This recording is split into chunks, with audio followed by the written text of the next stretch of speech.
There's never been a better time to have SiriusXM. With over 140 channels in your vehicle, your all-access trial includes more than ever before to enjoy online, on your phone, or at home. Create your own ad-free personalized stations powered by Pandora. Hear ad-free extra channels and enjoy favorite shows with SiriusXM Video on Demand. What you love is on now.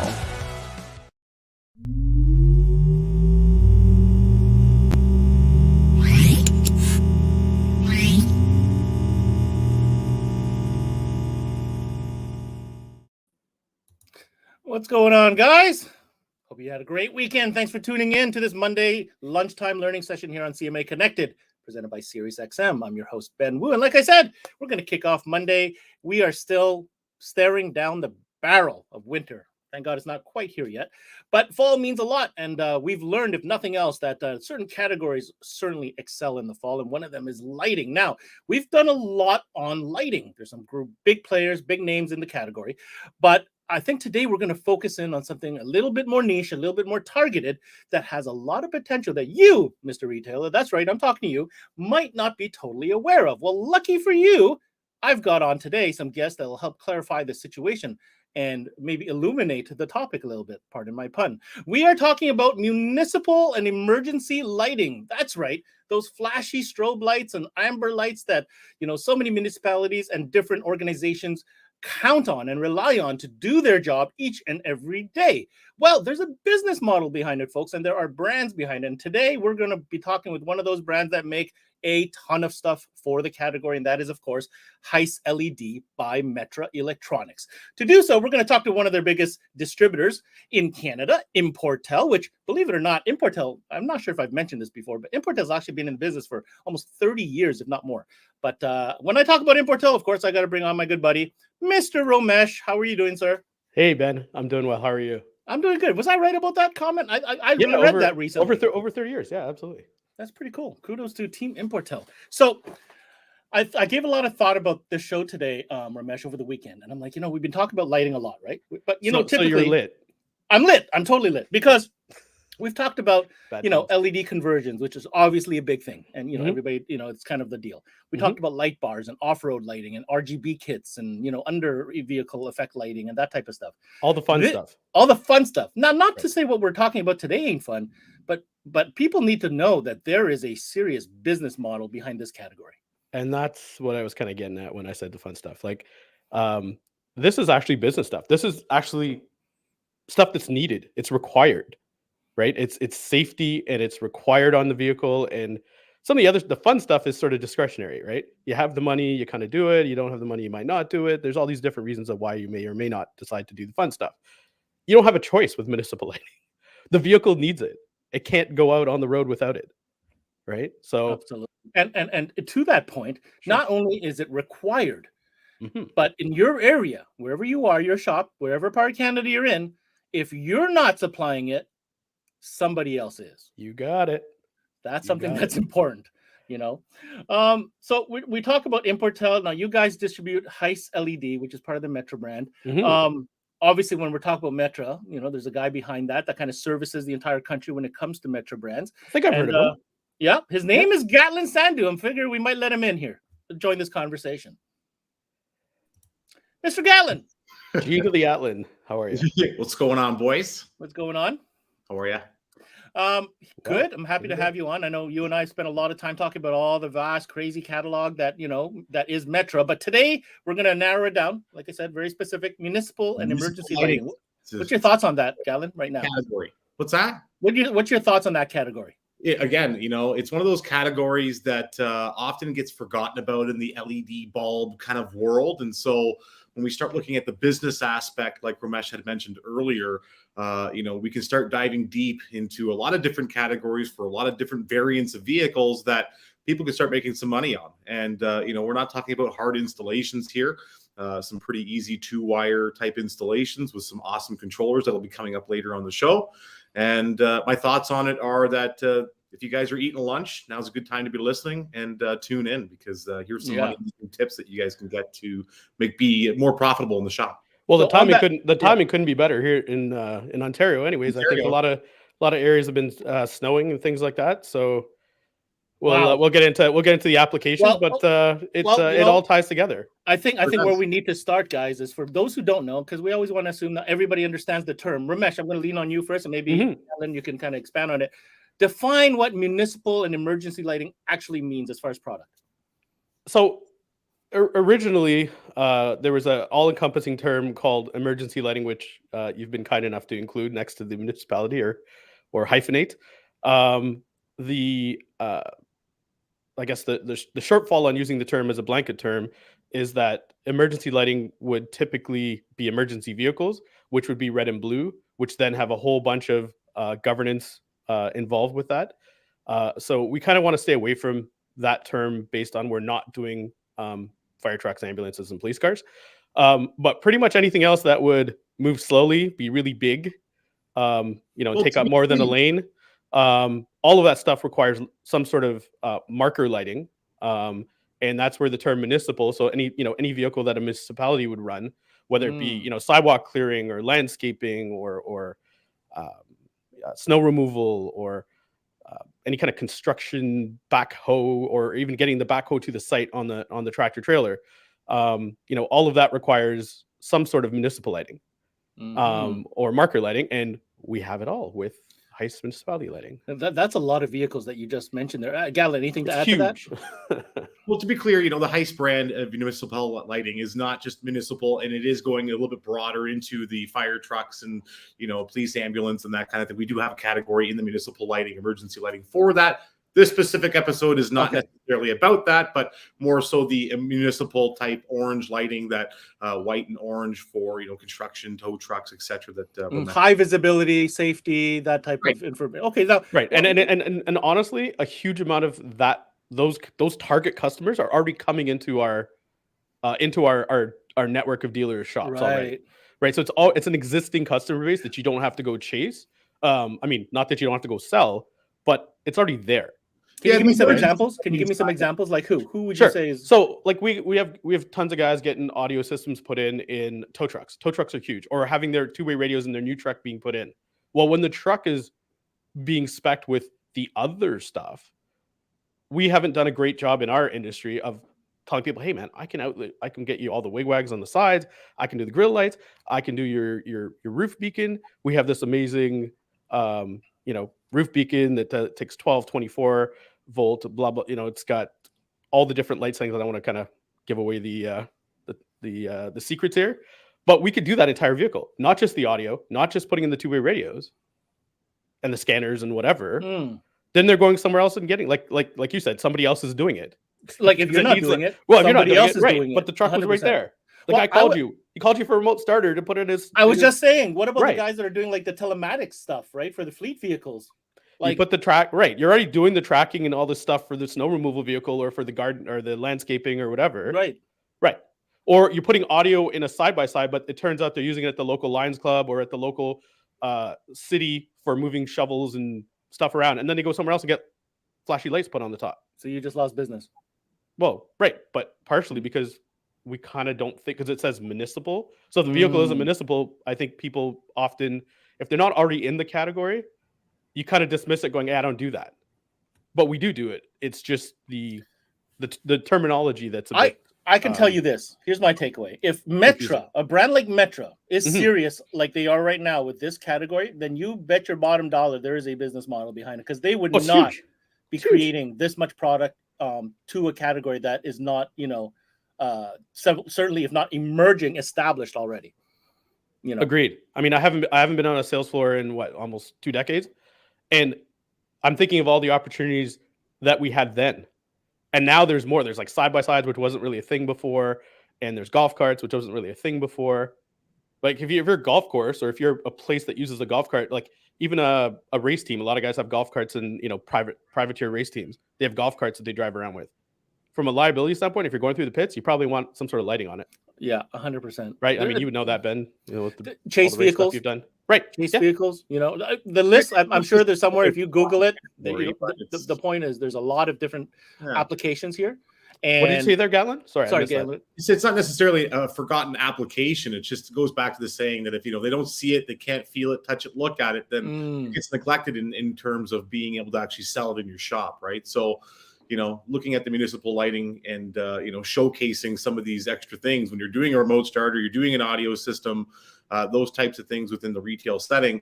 Again, if you had a little small display with an emergency, a little button on there they can press, and that's kind of cool. It plants a seed inside their head, and even makes the selling job. That's a great point. Like grill lights and wigwags and stuff like that.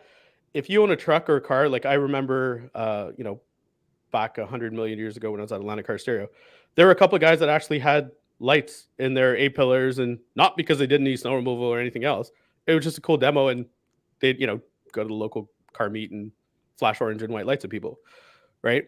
But it's a great demo. Ways that you can get through Importel in the event that you guys like to have a little showcase of municipal lighting inside your showroom. You can have that offered through. It's a touchy-feely thing. I wholly agree with you. So, guys, what are some of the category, the solutions when it comes to this type of lighting that is currently offered from Heise? I know that's a big question. Is there somewhere we want to start? Gatlin or? Yeah. So I mean, in regards to solutions, there's all sorts of solutions. So everything from your rooftop lights, everything from the wigwag, strobe lights inside of the taillight housings, your grill lights, side marker lighting, any of those types of categories in regards to the standard orange. Well, before we go too far, you mentioned probably one of the bigger ones that everybody thinks of when they think of municipal lighting is the rooftop lighting. It kind of like, for me, it's kind of that kind of breaks out into two categories. There's the one that everybody thinks of, which is the big bar that you think of police cars and stuff like that, which are the red and blues. But we don't always, and we then we're like, okay, there's the orange one, so that goes on a truck. Oh well, maybe not. Well, you see the bottom right-hand side there. Right. Two categories are the HE-MU47-SLM, which is the slim version of the HE-MU47. Those two larger rooftop lights there would more, I guess in my terms, be reserved for things like tow trucks and maybe follower trucks. You guys ever driving down the 401 or the 402 or whatever? Yeah, chase vehicles. You'll see a lot of those actually being employed as well for security vehicles. Yeah. So they'll be using that slim guy because it's not as visible, I guess. On top of you'll see them on the Dodges and on the I just saw one last night on a Ford car. So it's got all the security lights on the mirror, or the big spotlights on the mirrors and things like that, and then it's got one of these on the roof. So when they're going through a whether it be a private property that they're monitoring. They'll have those lights on often, or if they're stopping someone or investigating something, or pulled over on the side, they'll use those lights and they'll turn those on. They have the directional lights in the slim version there. So if you're directing traffic, either go around you or go to the left or to the right, then the slim version has the ability to actually. Do we have a picture of that controller? We sure do. So you've been talking about control. So these what is the proper term of these? These are called overhead roof lighting, I believe. Correct. Okay, so overhead roof lighting. Right. This is the controller apparently that controls these overhead roof light models. So for the MU47 and the MU47 Slim, they're on top of the plethora of patterns. There's also, you'll notice there's a left alley, right alley, takedown and traffic. Right. So obviously takedown doesn't mean that someone's going to get taken down. There's not a guy that comes out. Oh yeah, but right. There's a little person that jumps out of the light and comes in. The rock doesn't come out of there. Nothing like that. So takedown mode for people that have never used them themselves or haven't installed them themselves but want to get in the category. That's the mode when you pass, let's say, a emergency vehicle that's stopped on the side of the road, and you'll see all the lights flashing. As soon as you get past the vehicle and you get in front of the vehicle, you notice that they'll just be solid lights on and they won't be flashing anymore in the I guess opposite direction of traffic. So takedown is once they've stopped, either like you want to look in front of you and you've either stopped a vehicle if you're in security or you're in you're in the tow truck business or something like that, and you're want to illuminate the vehicle in front of you without all the flashing where you have trouble seeing yourself when you get out of the vehicle and you approach the stranded vehicle or the front of the vehicle. The cool That's thing what the takedown. That's what the takedown mode is. with the actual pattern indicator that's on the controller. So yes, there's a bunch of buttons and left and right indicators on the controller, but there really is no guessing. So when the user is using the municipal lighting bar on top of the roof pattern, and they want to, whether they're doing the alley lighting or they're doing the takedown or the traffic lighting, the indicator will actually tell you exactly what you're doing on the controller itself. On the controller itself, Okay. those little LEDs that are in the oval. So it mimics what's going on top. Exactly. Basically. Oh, gotcha. All right. Right. So there's no guessing. And then Gatlin mentioned left and right. So if we, I don't know if we can get back to that image again. Sure. So that left alley and right alley, it'll allow you to turn on a solid illumination on that particular side. So if you're approaching a vehicle on one side, or if you do need to see on one side or the other, like a wall or something like that, and you want to make sure that you don't, scrunch your tow truck off the side or your mirror or what have you, you have the ability to actually fix that one side to left alley, right alley, or both alleys, whichever you want. Nice. That's a lot of control. That is all of the serious controller. Joystick. It's a serious joystick. Below the actual controller is either a flush mount or a surface mount panel that you can mount the controller to, and it allows you to actually remove the controller out so you can have it in your hand while you're, steering or doing whatever it is that you're trying to do. So that little panel there is just a removable, surface mount panel that allows you to take the controller out and have it as a handheld unit as you're either steering or reversing or whatever the case might be. Or you can reach back, in through the window, kind of grab it, like if it's on the seat or whatever, or on the dash. So you can make. Remember back in the day when you're doing those audio systems, the guys had their head units removed from the car. It's kind of the same thing. So hey, those were cool. Yeah, those were cool. They were cool. Absolutely. The lunchbox cassette decks, though, those were the best. Yeah, those were the best with the handle. With the handle. Yeah. Faceplate itself. 100%. Shout out to Danny at the JD's back in the 80s. Hi. JD's. What's up? Remember me? About one of these. These are 12 or 24 volt units. Yes. Correct? Okay. It is very important. Some of the tow trucks do use a 24 volt pattern system because of the electronics and the controls that are going on for the hydraulics in the back.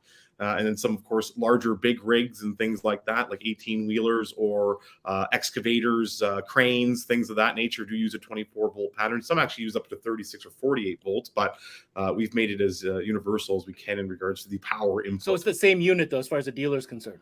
Right. Or you have to order a 24 or a 12. No, it's the same. It's switchable. Okay, selectable. Just connect or go. I'm going to go back to this image here. I noticed there's other items on here. Maybe we can talk about something else on this. You want to go Romesh or me? Well, so we were doing rooftop lighting. The other subcategory in rooftop is removable. So some of those chase cars, like we were talking about, are not permanent chase cars. Like sometimes it's, hey, we got this vehicle and this one time or every 3 times a year we need to follow this huge rig that we have and make sure that nobody smashes themselves on the side of it. So in those cases, we have the HE MU13-Mini. Which is a mini light bar technically. And then we have the beacon style, which is the MUS Beacon, both of which are mounted with suction cups, so they're removable. And they're, go ahead, sorry. They're magnetic. Oh, magnetic, sorry. And they're powered by the cigarette lighter. Makes sense. So on the cigarette lighter, depending on whether it's the beacon or the mini light bar, because one has more patterns and the beacon just has 2, you have your on-off switch plus control all on top of that cigarette lighter adapter. So it is a removable, movable type solution. So depending on what is required, we have both covered. Okay. Right. And those are good for, like, you can put that in a go bag, like a kit. Yeah. Like if you need to go somewhere, make any vehicle. If you're renting a vehicle because you have to be on site, that type of stuff. If you have to be on site, perfect. Yeah, moves around. All right. Anything else we want to talk about on that panel, Romesh? I can't think of any. Gatlin. So the MUSTER-GRWA, so the white and amber pattern. I guess those would be grill lights. We have those coming in a second. Yep. And then as well as the HEMUSTR S1W/A, again, white and amber. Those are the button tail light or headlight housing strobes. So you just drill a, I believe it's a 5/8 or a little bit larger than a 5/8 hole into your taillight housing, and it comes with like a nice little rubber gasket that you would just pop those into either the reverse lights, preferably a clear lens, and then instead of doing, if you wanted to get the away from the larger rooftop versions or the removable. Yeah, so we've got grill lights and wigwag. So those are the two other categories, I guess. After rooftop is we have, like Gatlin said, we have the grill mounted lights, and then we've also got the side marker lighting, which the strobes would fall into as well. Actually, the video I think that we were going to play shows you a little bit of the installation of those grill lights. Actually, yeah, I think they do. Do we want to go there now? We can sure watch the video, because I think whoever, the guy behind it kind of does a decent job, I suppose, at explaining how that goes in. He may or may not have installed once or twice in his maybe life. He might not, but I think what this will do is it'll show installers who are watching exactly what we're talking about here and how this all works. So why don't we go to the video and we'll come back and discuss it. Awesome. Here we go.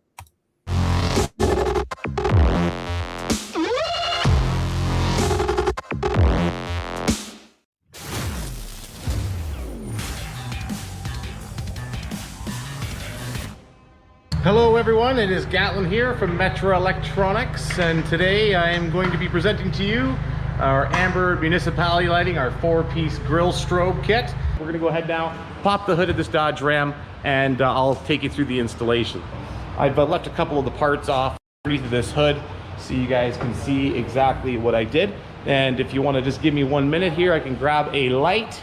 So behind here, as you can see, the top one, I've just mounted a couple of zip ties on top, ran the wiring there. I added some dielectrical grease there. Dielectrical grease is just because, where we are currently, we're in Canada, and in the winter time there could be some salt and grime and that kind of thing, and dielectrical grease should always be your best friend as an installer. Again, behind the grill here, I just installed the top light on both sides here with some zip ties, and on the bottom side I actually was able to tap and drill a couple of holes and use some stainless steel hardware. If you look really closely there at the connectors, I've just jabbed on a bunch of dielectrical grease. Keep some of those connectors nice and protected. Looks really good. Zip tied all the lines along the grill here. And then I ran them up behind the grill. Of course, I removed the grill to actually install the lights. There was a few nuts and bolts. There was a protective shield on top as well that I removed in order to remove the grill. This makes ease of installation. You can put the grill on the bench and do the install that way. Nice and clean. Again, I ran the wires up from behind the grill, used our split loom, used our zip ties all the way along here, and there happens to be a nice friendly grommet there. This particular truck has all sorts of aftermarket stuff installed, and I'm pretty sure they use that grommet on this Dodge Ram for maybe a 5-speed option or something like that, but it's just a plastic grommet. And you drill a 5/8 hole or whatever you need to get the wires through there and get them into the cab. All right, so we'll carry on the inside here. I ran the wires from inside that grommet into the driver's footwell, and those are up here, and I'm sure if you can see them or not. Right, oh, let me just position this light here. They're right about there, and then I ran them down through the carpet here, alongside underneath here, took this panel off, routed them behind here, and again I just preliminarily wired everything so you guys could see what's included in the box. There's 4 lights, there's 4 extension cables, there's the controller box, which gives you the ability to add 2 additional lights if, say, you wanted to add some lights in the rear of a vehicle that you're planning on doing an installation on. And I'll go ahead and show you that now. Controller with an on-off switch, and then a momentary switch to change the patterns of the lights. So I'll show you guys that now. This is the controller, which is included in the box. Here you have your power connection, and you'll have 6 outputs, and they're labeled, so you have an output A1, B1, B2, A2, A3, and B3. And the 2 additional outputs that you're seeing on the left hand side and the right hand side here are just so you can add 2 more lights to the kit. As well, in the box you have here the controller. Again guys, I've just preliminarily wired all of this up so I can show you the installation as we're going through everything, and so that way you guys can see all of the wires. These are my my 4 wires that I have from my LED strobes in the grill, and those are just connected via the snap connections here on the side. Very nice and clean. Our power connection is here. The controller just has a positive and negative input, so you can go ahead and connect that to either a switched power output from your vehicle, and in this case I actually just use the constant cigarette lighter adapter. These kits draw very little power, under a couple of amps, so you don't have to really worry about blowing fuses and things like that. You don't have to have a very strong power output from the vehicle. Just make sure you use a computer safe test light or a computer safe multimeter and test your voltage output on your vehicle before you make any connections. And again, always heat shrink, solder, do the best you can on any of the connections that you are connecting to the vehicle as well. And it's pretty simple. So you really just connect power and ground, and as you see here, you have the controller, so it's an on and off switch. And this has memory as well, so depending on what setting you've set the lights to, you have the momentary switch here that will change the pattern of the lights with each press, and there's 15 different patterns. And if you've selected a pattern and you shut the lights off, the next time that you go ahead to use the lights and you turn it on, it will remember the last pattern that it was connected to. So I guess the next step here would be to show you guys all the different patterns. So what did we learn there? We learned that Gatlin's done this before. That's the first thing I know. But Hey, also pretty good for your first day. Not bad. Not bad. eh? But the You install, read the manual. It was great. I'm gonna say, like, listen, I am no advanced tech, right? There's some really advanced. I am not one of those advanced guys, but that didn't seem like a super like intricate kind of install. It's not. You know, it's power and ground, whether you choose it to be on constant or ignition power, a couple of wires through the grommet and the firewall into that controller. Again, if you'd like the patterns to work correctly, you have to know which one is actually which, whether it's left and right, center, up or down. Right. And you input them into the controller, A1, A2. So you should probably mark them when you pass the wire. Yeah, you can mark them in, or you can be gangster and just guess until you get it right. And because none of us have ever done that before. No. Well, once you unplug one of them, you'll know which one it is. Right. Exactly. Sure. And then once that's done, you're able to kind of go through the controller there and change the patterns and see which one, left to right or up and down or back and forth, kind of going. That controller has me intrigued. I think the next part of the video we go through the different patterns, and I'd like to play that and maybe we come back and I have a question for you, Romesh, if that's okay. Sure. Yep. Let's do it. So I'll go ahead now and show you guys the municipality lighting, all of the different patterns. And I'll go ahead and set you right there. Get in the truck, press that button a bunch, and you guys can see the different patterns.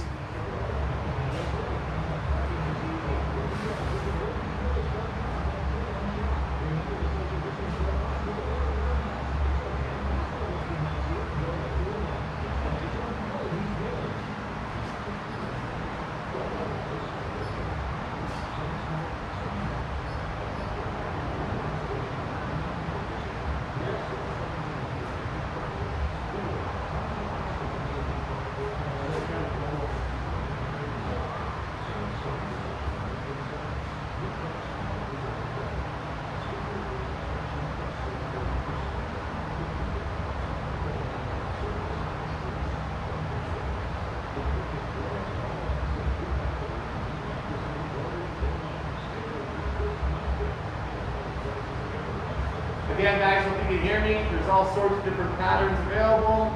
And if you see the instruction pamphlets that can be found on our website, you'll also see that there's just 15 patterns. So I'll take you through them now.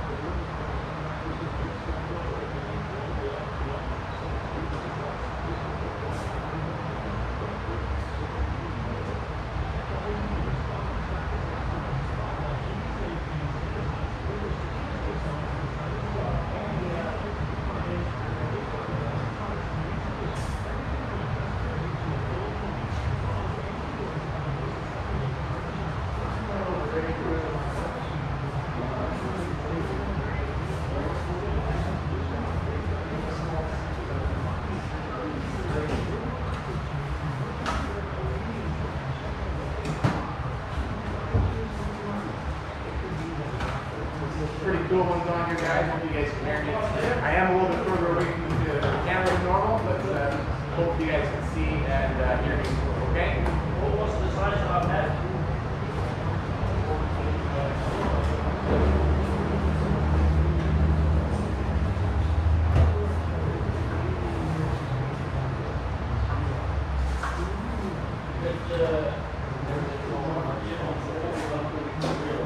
All right, guys.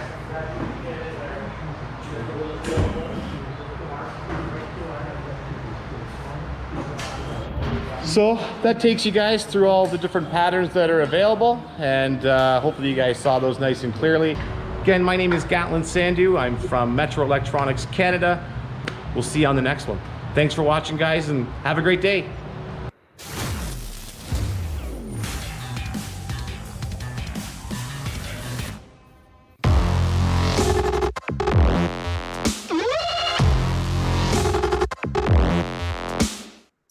Again, watching that reinforces that what we were talking about before. Like, you really got to have that on display.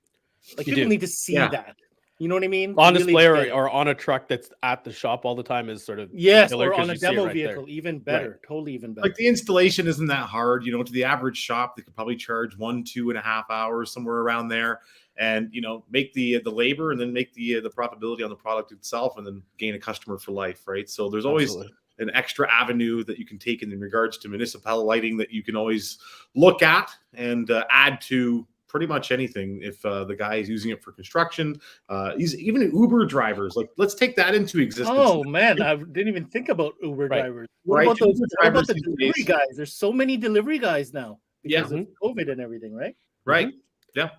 Like whether it's like the food delivery people or the package delivery people, because sometimes they're going to be pulled up in front of condos and apartments and parking lots, and there's no parking and they got to be double parked. And I got to ask Romesh, maybe maybe you don't, but here's my question: What are the rules around having this type of lighting on a vehicle? Do I need a license? Do I need permission? Do I need a permit? Like, how does that work? I'm personally not aware of anything, but I don't know the exact legality. I know I'm more up to date on the red and blue, and it's pretty much red and blue. It's pretty much a no go. I'm not sure if there's a specificity on the orange. I do know on the white, however, white and orange or white alone. I know here locally in the GTA from some of our tow truck customers who build tow trucks, they came in and they were always buying the amber and white. And they were switching to amber because locally they were starting to hand out tickets, and and again, that's specific to pockets and whatever they want to enforce on a certain day and a certain time. So get to know your local, your local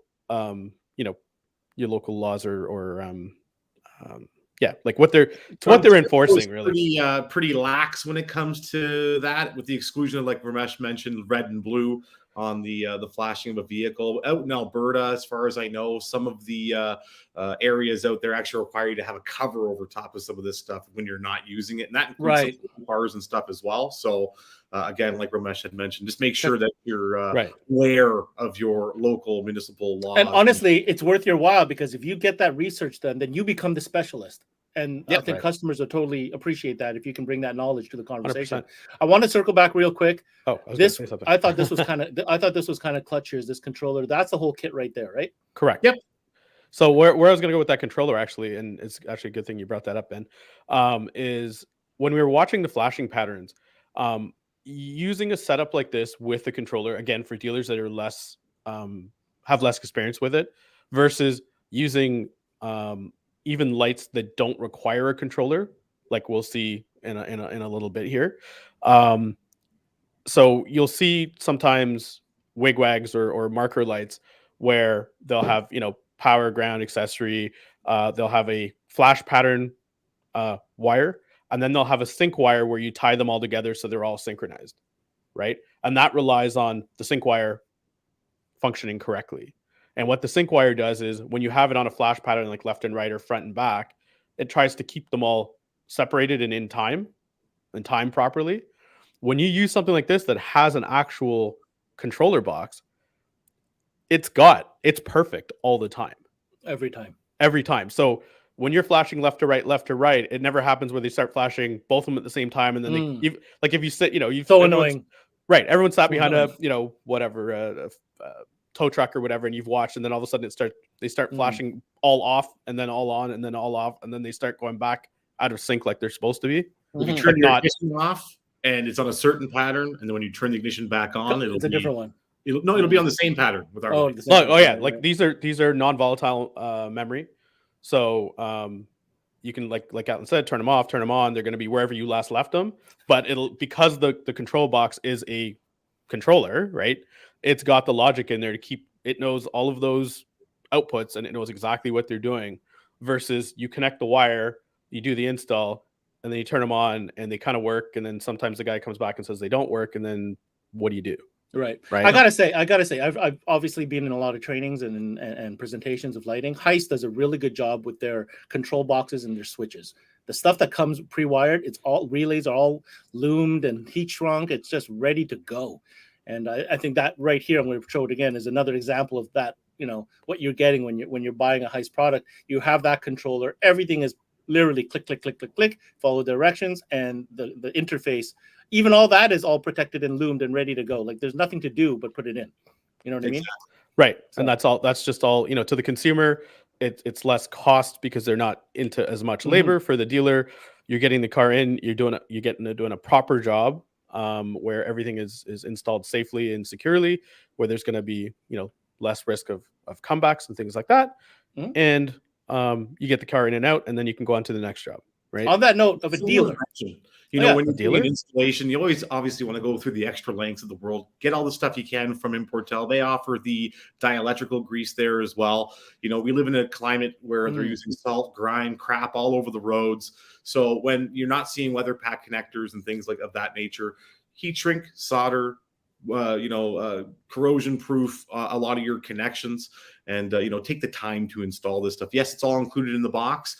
But if you want the longevity out of any product, just make sure it's done right and installed correctly. Importel does offer all those extra little pieces and peripherals you'll need to do it right. So on that note, you mentioned dealer. You're talking about being installed properly. I got the right guy to bring on to join our conversation at this point, because I think we've gone over some stuff. We've got some more to go over, but I want to bring him in right now. He's no stranger to our little connected platform here. We're going to go to Sudbury, where we're going to find our friend Conrad Leduc growing a stash. Yes, look for the stash before I bring him on. There it is. Oh, look at the stash. It's epic. What's going on, Conrad? Not much. You guys? Oh, talking about municipal lighting, and apparently you know a thing or two about this. Yeah, it's a category that, like Gatlin said, does get forgotten about. But when we keep our little, I took them down, but we keep our little beacon on demo and make them flash, you can't help but have your eye caught by this. So when we have plow trucks, we have all sorts of trucks we do GPS in for contractors, and they go, hey, we also need that kind of stuff. And they go, hey, we also have that kind of stuff. Right. So it really, really works out. Another one is rural route mail delivery that I always thought about. Those right-hand drivers driving around the rural route dirt roads. Those guys can use emergency lighting too. All right. So I'm going to back up a little bit. Conrad, you obviously, in your name, car audio is kind of like your focus. You've kind of making it. Everybody knows that you don't really do car starters. We've heard this. You've said it before. And you said that lighting takes up a big portion of your fall, winter business. So talk to us a little bit within that lighting, because obviously you do ATV, side-by-sides and boating, all that type of stuff. But within that, this municipal category, where does that fall as far as your business model is concerned? I don't have a percentage to give you, but I mean, the guys that are coming in for other items need these products. That's plain and simple. Whether they're coming for a light bar for a plow truck, they need them, right? We do lots of these things in grills all over the place. A lot of those kits Gatlin showed in his video with the controller, tons of those. The hideaway strobes in the headlights, tons of those. So they work, and different people want different things, which is why the Heise municipality lighting category is big enough that it helps everybody. Not only for the ambers, the white and ambers. I think they have blue and red, and there's red and amber, there's red and blue, there's all sorts of there's so many combinations. They work for everybody. So, and then not just your commercial clients coming with plow trucks, but then it allows a shop to hit up the big commercial fleets and your local city plow trucks or sidewalk sweepers or so here we have sidewalk snow blowers the guys sit in and drive, right? Those all need lights. We've done golf carts. You can hit up a golf course and say, hey, you got 50 golf carts, let's do those. There's so many fleet options. It gets you into bigger contracts as well, not just the 1s and 2s, but the 50s to 100s. Mm-hmm. So let me break that down a little bit. I have lots of questions for you. So there is truth to what I said, that if you're not the shop doing it, somebody is. 100%. That's 100%. They're being done. They are being done by somebody. They're being done. So make it be done by you. They could be done by you. Okay, so as far as demo, is this something that you show? Do you have a vehicle? Like how do you best kind of bring this to the conversation, or the customers walking in, they're like, oh, you do that too? Like what's the scenario? Share with us. I have them on demo in the shop. I could put them on the truck now that you guys have mentioned that. It's true. You can definitely do them on a vehicle and show how they look behind a grill, and show the fact that you can't see them very much until you turn them on. It's a great in-person demo. But I like the try me buttons. So I have a big old button that we had a graphic designer make a big try me arrow. And back when we were kids and we went into Toys R Us, and it was a big try me button. You pressed every one of them. And that's what we are now, is we're those older guys with toys like this, and we want to try stuff. And the try me button, people catches their attention. They go press it, and then they go, whoa, that's bright. And they go, yeah, so imagine how you're going to get seen at night, right? And your truck will be safe. And then we get into that spiel. So that really works. Very, very cool. Now, the other side of things is, as far as pricing, like, do you feel like it is something that you discount? Is it something that you put on sale, or is it just like straight up, like, if you need it, I got it for you, buddy? I've never. Sometimes we don't even talk price to the customer. Really, it's one they of just those say items. We need lights front and back. It's mandatory. There's a lot of mining here, and the trucks require lights.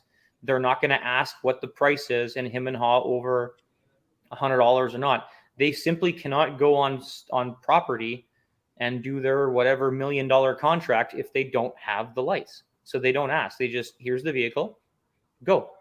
Yeah, the bigger question is, when can I get it back? Yeah. How long? Yeah, Can you do it now? Can I get it in 5 minutes? Do you keep this catalog of stuff in stock? Always. Always in stock. Always. Interesting. They're not expensive to keep. There's so many different kits. You can't have them all, of course, but there's certain things that if a guy wants a light and he needs it now because he can't go on property and they have a contract to fulfill next week, you got 4 amber lights. You can get them by. He can always come back and add more. That's the beauty of them. Just keep hooking them up, put them off the same switch, put them off a relay, and run 20 of these off a relay. Right? Mining, oil field, agriculture, all of that. Yep. Doesn't Heise have a groovy like light switch unit? I've seen it. It's like a panel. It's got like 8 buttons on it. You can choose all the different lights. Panel. Yeah. That's pretty neat. All right, Romesh, Gatlin, do you have any questions for Conrad? I mean, I just spewed out a whole bunch there because I was curious. I was excited to get him on. I know the type of business that Conrad does out there. He does things right the first time. And, you were saying, Romesh, the customer is always asking, when can he get it back? When I was visiting Conrad, that's all he was getting. Hey, can you get this in? When can I get it done? It's like, the question is how fast. It's like, I see you have it, but now I need it tomorrow. I didn't need it when I came in. No, but now that I need it now. Right. It's like, can you push all the other jobs out of the way and can you do this one? Yeah. That never happens, right? Country there, and they do a lot of copper mining and that kind of stuff, nickel out there. And, for the majority, he's doing most of the lighting. But I think the takeaway here, guys, is that every region has those kind of things where this is required. Okay, it happens to be in Sudbury. There's the mining and stuff. You go out into Saskatchewan, you go to BC, you go out east. There's always something. So here, scenario whereby this lighting is required. I'll drop coast to coast, sort of as many as I could think of right off the top of my head. So Ducks Unlimited, anything environmental, they all need lights right away. So whether you're on the left coast, the right coast, or anywhere in between, those all need them. Alberta, Saskatchewan, oil field, that's a given. That's a given. All the agriculture, all the way into Manitoba.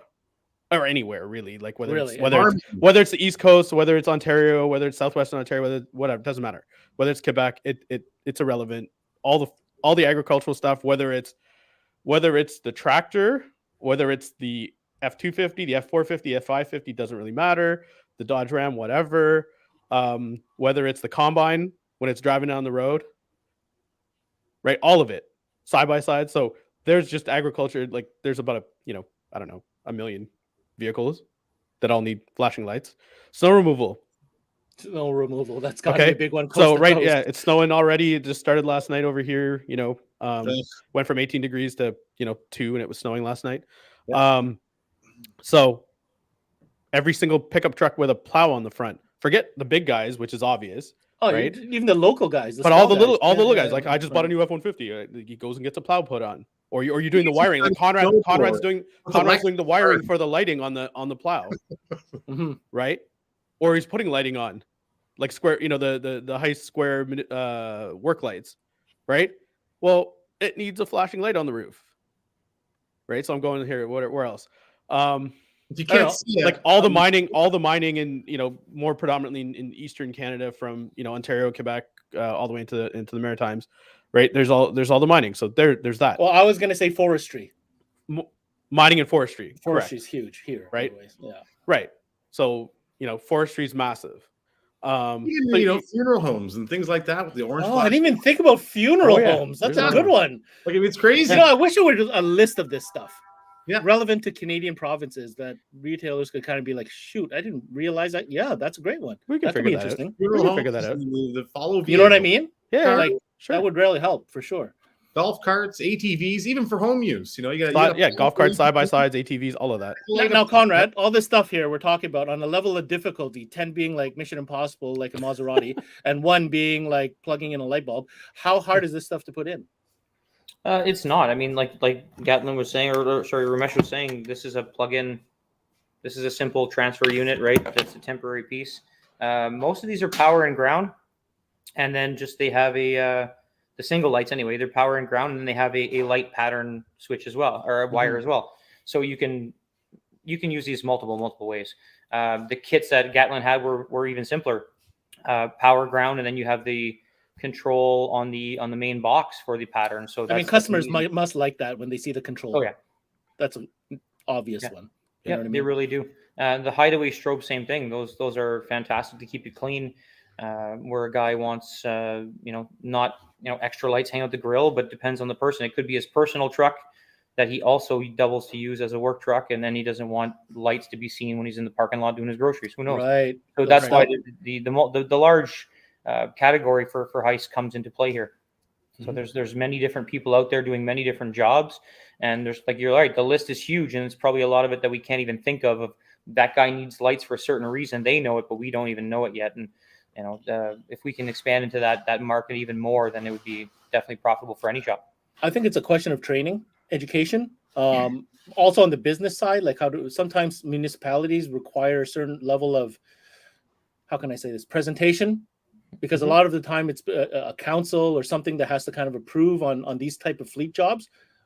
Just from experience working with municipalities. So, there's a little bit of business training there as well. This is not the person who's going to walk into your shop, saying, hey, can you do this? Usually it requires some type of quote or some type of demo or something. But anyhow, having said that, what recommendation do you have, Conrad, for other dealers tuning in who maybe have never put on a strobe light or a safety light to get into this stuff? Try it. I mean, you can get a couple of these for well under $100 for 2 or 3 of them, and throw them on the bench. I mean, anything on a power supply, or you can hook them up to a drill battery and they'll light up, right? So you can play with them and see how they work. Put 2 or 3 together in sequence and get them all going the same pattern. Just try them and then see what you can do with them, and then present it to your clients in your commercial fields and say, we can hit that whole market as well. But you're not gonna go broke getting a couple of these at all. Right. This is not a huge investment we're talking about. How about wiring your own little demo? It can't be that hard. Like I said, you just small power supply on the shelf somewhere and put a couple of these. You can put one on a bracket, one flush mount. There's all sorts of different ways that you can present this. The one item, you can use it in 20 different ways. So if you start showing those clients that one item can be universal, very, very, very simple to have and demo and show.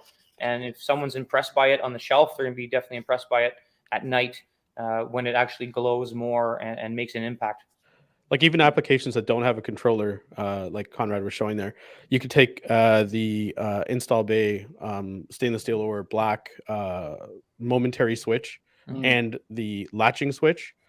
Pick 2 different colors or whatever. We have illumination, one to turn it on, the other one to toggle just keep pushing the momentary to toggle through the patterns. And you can put that on a nice piece of Comatex or something if you want to, use a composite, and you can mount it somewhere, and you could make a simple display with very little. Not that there isn't a display, there is one. Okay. But if you wanted to put it somewhere, or you wanted a certain amount of lights or certain whatever in a different configuration, you can go to town. And I mean, you're talking about very, very small amounts of finances. Yes, Gatlin. Yep. So we do have a picture of our 8-gang panel. So we're talking about the simplistic install version. I sent the video to Ben. I don't know if he got that link. Oh, we talked. I sent it to you earlier, but it was. I might not have that queued up, but hold on, maybe I can get there while we're talking. So it's our 8-gang switch panel. So in the event that you're doing multiple lights, not just single pattern lights, you can actually use our 8-gang switch panel to install multiple different versions of municipal lighting on your vehicle, or any other lighting for that matter. But you can make it inclusive of municipal lighting. And if you have a picture of it, that'd be really great. But coming up right now, Gatlin, I'm pulling the video for you. We have your video, actually. Oh, there you go. Here we go. So let's go ahead and play that. Hi, Brandon from Metra Electronics, here to introduce you to Heise LED's new 8-gang switch. That's what I was talking about, Gat. Yeah, that's the one. SWP8. You can now integrate lighting control into any vehicle with Heise's universal control panel, Beautiful looming, to the dash panel, center console, vehicle pillar, or even the overhead sunglass holder. This gang switch panel system allows you to control up to 8 different auxiliary LED lights or electronic devices. With 50 different switch stickers included, the panel can be customized accordingly and has a blue LED backlight to illuminate the switches. This versatile panel can handle all types of 12-volt DC accessories, can be installed in multiple positions, and is the ideal for all applications such as cars, trucks, Jeeps, ATVs, UTVs, RVs, and even boat installations. The compact controller panel measures 2.6 to 4.6 inches, while the under-the-hood mounted control box has a 4.2 by 7.5 inch footprint. For any more information on this product, you could visit heiseled.com, find Heise on Facebook, and follow them on Instagram. So the reason I sent that to you guys is, I mean, we could still integrate the rooftop controller. We could integrate the the individual grill mounted lights that aren't using a controller. We could put in the wigwags, and we could have them all on buttons, plus whatever else is in the vehicle. And the cool thing about that 8-switch gang panel is that center button that says the Heise logo on it, the little red button in the middle, if you press and hold that, instead of having the buttons be, just an on and off switch, you can also have them as a momentary switch. So if you wanted to use one to power up the module and then the other button to change the pattern of each individual light, you can do that as well by actually programming each individual button for whether it be an on and off constant switch or a momentary on and off switch to change pattern. That is a gangster feature for that gang panel. Mm-hmm. Yeah. Very Gangster. Yeah, right. Anyhow, we're at the bottom of the hour. Conrad, what are you working on right now, buddy? Nothing. Talking to you guys. No, I know that, but there's something in the bay for sure. He's working on his Mo. Yeah, we know. Oh, yeah, on his stachio. Support Conrad Ledoux, guys. He's growing the mustache for Movember. Prostate cancer awareness. Good on you, buddy. Thanks for joining us, man. Get back to work. Anytime. Thanks, Conrad. Take care, Conrad. Ciao. So there you have it, guys. We talked about municipal lights. We talked about the roof lighting. We talked about the different versions. We talked about the controller. We talked about the business opportunity. Did we miss anything? Talking about our great partners at Importel that carry all this fun stuff. Absolutely. I did run the numbers before. I'm going to run them again for those of you tuning in. If you're interested in getting some of your Heise municipal lighting, you want to contact Importel. They got a website, importel.com, or you can call them on the 1-800 number and ask for Romesh. He'll be happy to help you out. I'm here. That's what he's going to do. Thanks for joining us, Gatlin. I'm going to sign you out, and I'm going to do a little closing here with Mr. Romesh. Thanks so much. Thanks, Gatlin. Appreciate it. Thanks so much for having me. I appreciate it. Take care. See you later. So the Romesh, it's Yes, an sir. interesting category, and I always get excited about different and new ways to make our dealers more profitable. Oh, it's a crazy category. It's a crazy category. It's a bottomless pit. and we don't really realize. Can I tell you something? I almost feel, and I've said this maybe in Yeah. other episodes, there's a business model in just Yeah. doing lighting. Man, you could just hop I'm in the talking car. just lighting. You just hop in the car. You could drive through an industrial area or an agricultural. It doesn't matter what part of the country you're in.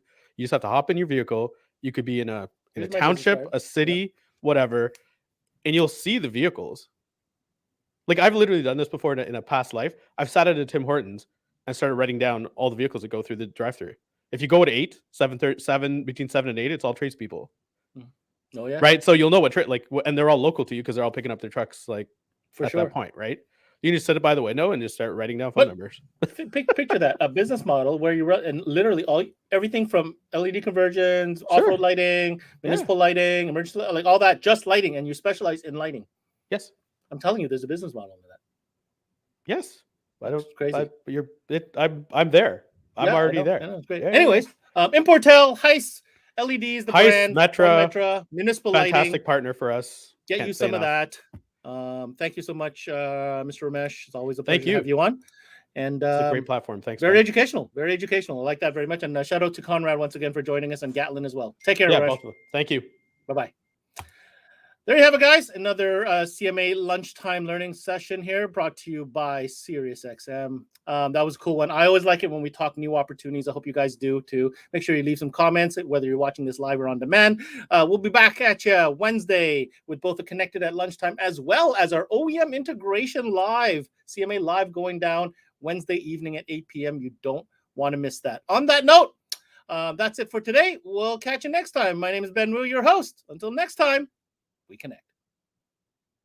There's never been a better time to have SiriusXM. With over 140 channels in your vehicle, your all-access trial includes more than ever before to enjoy online, on your phone, or at home. Create your own ad-free personalized stations powered by Pandora. Hear ad-free extra channels and enjoy favorite shows with SiriusXM Video on Demand. What you love is on now.